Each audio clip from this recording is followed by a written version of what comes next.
I'm going to give you 3 reasons why you can call this a Dracula movie.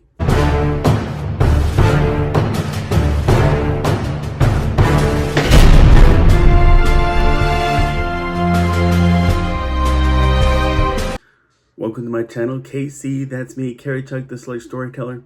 I'll cut to the chase. This movie, Nosferatu, a symphony of horror, directed by F.W. Murnau, with Max Schreck as sinister Count Orlok. It was released in 1922 and could be called a Dracula movie. Number 1, the movie's plot and its parallels to the Dracula novel. Number 2, the cultural tide of many people the world over who insist that it's a true blue Dracula movie. And number 3, the 1947 cut of the film by the Museum of Modern Art in Manhattan that converted all the character names to match those in the Dracula novel.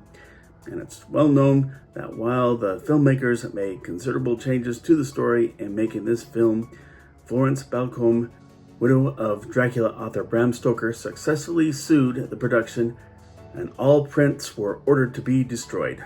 Now, by the time the German court's decision was made, some copies of the film had already made their way to the United States, and the US did not enforce the same copyright laws as Europe regarding Stoker's novel, meaning the film was treated as part of the public domain in the US and was freely distributed and copied. Over several decades, the film earned a cult following from these surviving prints.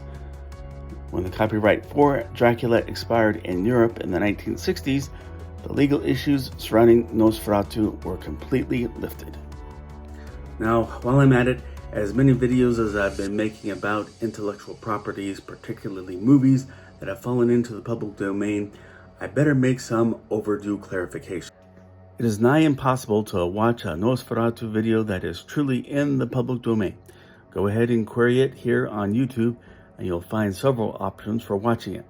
And the more entries you watch from here, the more you'll see how different they are, with differently designed title cards, different color tints for certain scenes, and a soundtrack that might follow the composition made by Hans Erdmann, the composer for the movie. But no, that soundtrack did not exist in the original prints, because in 1922, due to limited sound technology, any music that was accompanying any movie was provided by a live band standing by in the same theater. These factors were all supplied much later than the last public domain transition, making those cuts copyrightable to those who put them together. If you want a public domain cut of Nosferatu, you probably need to access the film vault that has one of those original prints. And yes, this does mean that silent films in general aren't so clear-cut as their true public domain status. And now that that's out of the way, what to make of this movie? You've got this movie's equivalent of lead protagonist Jonathan Harker, Hutter, following the same plot line of going to Transylvania to close a real estate deal with Count Orlok on property he purchased in Hutter's town of Visborg.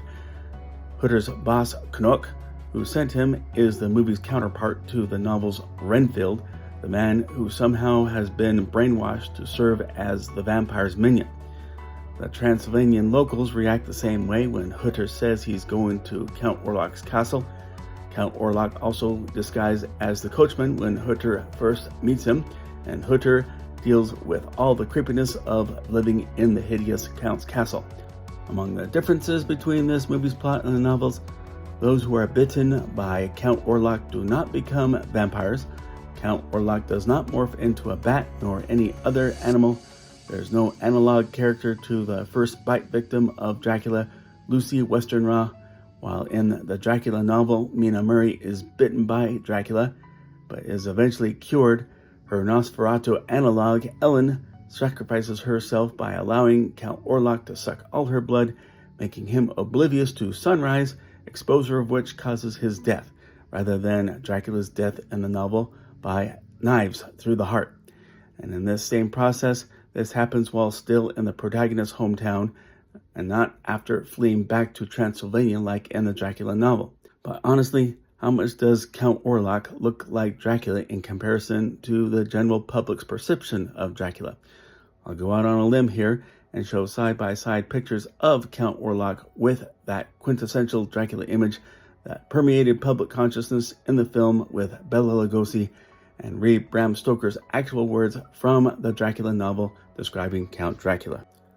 His face was a very strong aquiline, with high bridge of thin nose and peculiarly arched nostrils, with lofty domed forehead and hair growing scantily around the temples, but profusely everywhere. His eyebrows were very massive, almost meeting over the nose, and with bushy hair that seems to curl in its own profusion. The mouth, so far as I could see under the heavy mustache, was fixed and rather cruel looking, with peculiarly sharp white teeth. These protruded over the lips, whose remarkable readiness showed astonishing vitality in a man of his years. For the rest, his ears were pale, and at the tops extremely pointed. The chin was broad and strong, and the cheeks firm though thin. The general effect was one of extraordinary pallor. Now, neither one gets the hair right, but with Count Orlok, I see matches of the descriptions of the nose, forehead, ears, fangs, and chin. Now, for all the talk of who looks most like Dracula, I don't want to take too much from Lugosi, and he will get his due in another video. Beyond the basic imagery, director F.W. Murnau and cinematographer Fritz Arno Wagner and the actor Max Schreck, who from my understanding did his own makeup, they made the image of a hideous evil being with piercing eyes, with a blank stare, and unconventional incisor fangs. All this with perfect camera angles to give an air of doom and a walk that is slow and stilted, yet the kind of movement that makes you freeze in your tracks. As thin as he is, he exudes a high level of strength as he easily carries this solid-looking coffin. All other cast performances are at least par for the course, but outside of Max Schreck, I say there were two other standout performances. First by Greta Schroeder as Ellen, with her high emotions that tell you how silent film actors put in extra effort to visually convey emotion, with her expressions of anguish over Hutzer's pain, and Alexander Gorak playing Konok, with his likewise maniacal expressions as he descends into madness with his emotional link to Count Orlok, especially as he senses his death by sunlight. The special effects go nowhere beyond speeding up Count Orlok's movement of loading up his carriage and horse and carriage speed, but also perhaps the way he was propped up on his coffin. But overall, it's earned its place among the great horror classics with imagery, acting, use of sets and lighting, and it's well paced. But that's my take on Nosferatu, A Symphony of Horror. Agree, disagree, something I left out? Please let me know in the comment section. The link to order my Sledge comic miniseries is in the description below. Both digital and paper format is available. Please give it a look. And let's all look for civility amid all of the bad news out there about social and political strife, gun violence. Let's not hate. Let's find friends wherever we may go. Everyone be safe, and God bless.